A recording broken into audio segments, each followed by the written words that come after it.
Hello there, folks. It seems like every time you turn on the news these days, there's another terrifying headline about Russia and Ukraine. Remember when we thought the Cold War was over? Yeah, good times.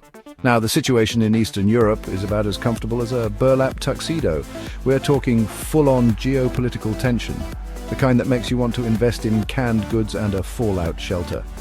The truth is, things are pretty darn serious. Russia, with Putin at the helm, continues to throw its weight around. Remember that whole Crimea annexation thing back in 2014? Yeah, not exactly a stellar moment for international diplomacy. And the recent drone attacks?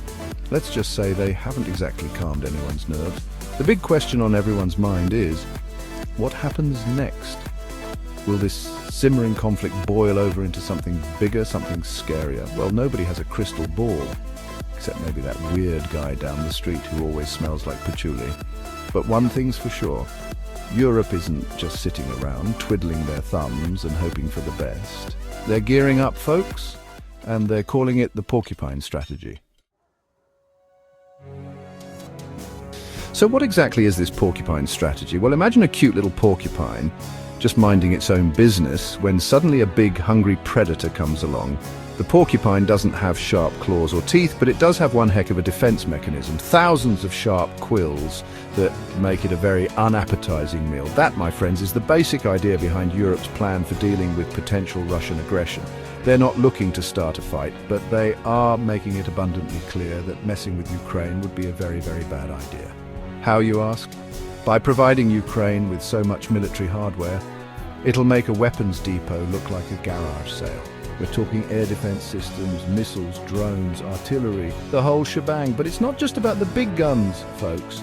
The EU is also pumping billions of euros into Ukraine's economy because nothing says don't mess with us like a thriving and stable democracy. It's like giving the porcupine a really nice pair of running shoes, just in case those quills don't do the trick.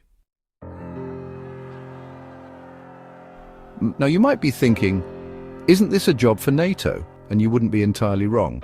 NATO, the big bad military alliance of the West, has certainly been flexing its muscles lately. But here's the thing, Ukraine isn't actually a member of NATO. And while some NATO countries are all for letting them in, others are worried it might poke the Russian bear a little too hard. So what's a continent to do? Well, if you're Europe, you take matters into your own hands. Remember that European leaders meeting happening soon?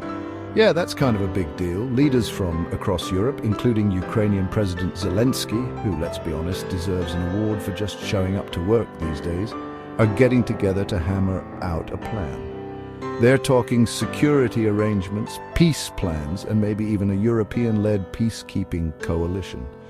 That's right, folks, Europe is stepping up to the plate, ready to be the adult in the room. Section 4. Ghosts of summits past a Trump-Putin reunion. Speaking of questionable decisions, let's talk about that whole Trump-Putin summit that's got everyone buzzing. You know, the one where they're trying to hash out the future of Ukraine without actually, inviting any Ukrainians. Look, I'm not saying it's going to be a complete disaster, but I'm also not saying I trust those two to plan a picnic in the park, let alone solve a major international crisis. The fact that they're excluding European leaders from these talks? Not exactly a vote of confidence. But hey, maybe that's the point. Maybe this whole thing is just the kick in the pants Europe needed to finally take charge and show the world they're not messing around. Section 5, preparing for the storm, a continent on guard. So what does all this mean for the average European citizen? Well, for starters, it means staying informed. Keep your eyes glued to those news tickers, folks, and try not to panic too much. It also means being prepared. Dust off those emergency kits, stock up on essentials, and maybe brush up on your first aid skills. But most importantly, it means standing together. Support your local Ukrainian communities, donate to reputable aid organizations, and let your elected officials know that you support a strong and united response to Russian aggression. Remember, folks, this isn't just about Ukraine.